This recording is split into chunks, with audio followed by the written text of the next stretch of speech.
আসসালামু আলাইকুম।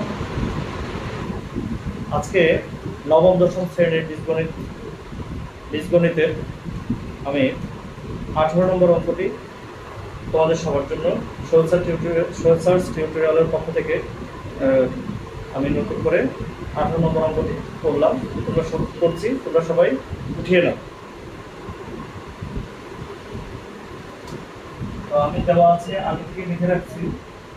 এখন আমি অঙ্কটি করছি 2 এর পাওয়ার 2x প্লাস 1 সমান সমান হচ্ছে 128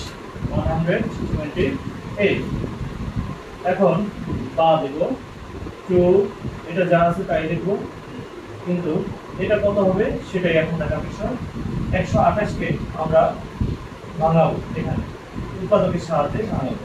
2 দিয়ে 128 কে ভাঙালে কত হয় 64, 2 দিয়ে 64 কে ভাঙালে 32, 2 দিয়ে 32 কে ভাঙালে 16, 2 দিয়ে 16 কে ভাঙালে 8, 2 দিয়ে 8 কে ভাঙালে 4 দুগুণে 8, 4 কে ভাঙালে 2 দুগুণে 4। সুতরাং এখানে আমরা দেখি কয়টা 2 আসছে, একটা, দুইটা, তিনটা, চারটা, পাঁচটা, ছয়টা, সাতটা। তো 2 এর 2 কয়টা আসছে 7টা। তো এখানে আমরা 2 এর পাওয়ার 7 দেব। 2 এর পাওয়ার 7 দেওয়ার পরে এখন দেখি আমরা এখন কিন্তু একটা মজার বিষয় আছে, সেটা হচ্ছে উভয় দিকে বেসটা একই রকম। এটা বেস আর এটা পাওয়ার, এটা বেস এটা পাওয়ার। সুতরাং এটা বেস আর এটা পাওয়ার হলে, এটা বেস আর এটা পাওয়ার হলে আমরা দেখব পাওয়ারটা দেখি যে ভিন্ন।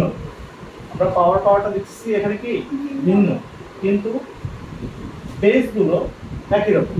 বেসগুলো কি একই রকম। সুতরাং আমরা বেসগুলো উঠিয়ে দেব। বেসগুলোকে উঠিয়ে দিয়ে আমরা শুধু পাওয়ারটা নিয়ে কাজ করব। 2x plus 1 equal to 7 বা 2x সমান সমান হচ্ছে 7 এই পাশে আছে, প্লাস 1টা ওই পাশে চলে গেলে -3 -1 হয়ে যাবে। বুঝতে পেরেছো সবাই? এখন বা দিয়ে আমাদের x 2x লিখবো, 7 থেকে 1 বাদ দিলে 6 থাকে, বা x সমান সমান 6/2। অতএব x সমান সমান 3। অতএব এখানে লিখতে হবে নির্ণেয় সমাধান।